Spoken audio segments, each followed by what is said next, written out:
Damilare já wọlé onílé ó kó wọn lẹ́rù lọ díẹ̀ ló kù kí wọ́n lù ú pa.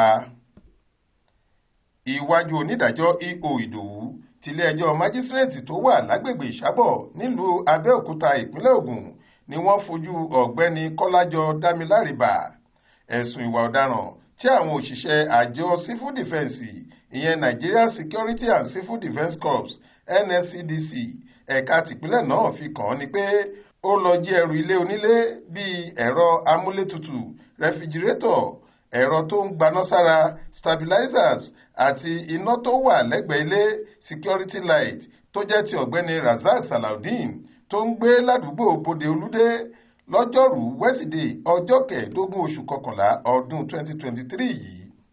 Aláròyé gbọ́ pé àwọn ará agbègbè ibi tíṣẹ̀lẹ̀ ọ̀hún ti wáyé ni wọ́n sáré pe àjọ NSCDC kan tí wọ́n ń lọ káàkiri agbègbè náà pé kí wọ́n wá mú Damilare sọ́dọ̀ kó tó di pé àwọn tó ń lù ú máa fìbínú pa á dànù lórí ohun tó ṣe. Lójú ẹsẹ̀ táwọn òṣìṣẹ́ àjọ ọ̀hún débi tí wọ́n ti ń lu Damilare ni wọ́n ti gbà á sílẹ̀ tí wọ́n sì mú un lọ sọ́dọ̀ wọn.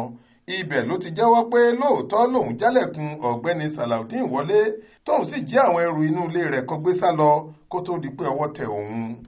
Ọ̀gá àgbà àjọ ọ̀hún ọ̀gbẹ́ni David Ọ̀jẹ̀lábí fìdí ìṣẹ̀lẹ̀ náà múlẹ̀ fáwọn oníròyìn pé àwọn òṣìṣẹ́ àjọ náà ẹ̀ka ti Òpéjì ni wọ́n ń lọ káàkiri àárín ìlú tí wọ́n sì gba Damilare sílẹ̀ lọ́wọ́ àwọn tó mú un fún ìwà ọ̀daràn tó hù. Ẹ̀sùn ìwà ọ̀daràn kan ṣoṣo la fi kan Damilare. Ẹ̀sùn ọ̀hún ni pé ó jálẹ̀kùn ilé onílé lẹ́yìn rẹ̀ tó sì jí àwọn dúkìá rẹ̀ gbé sá lọ.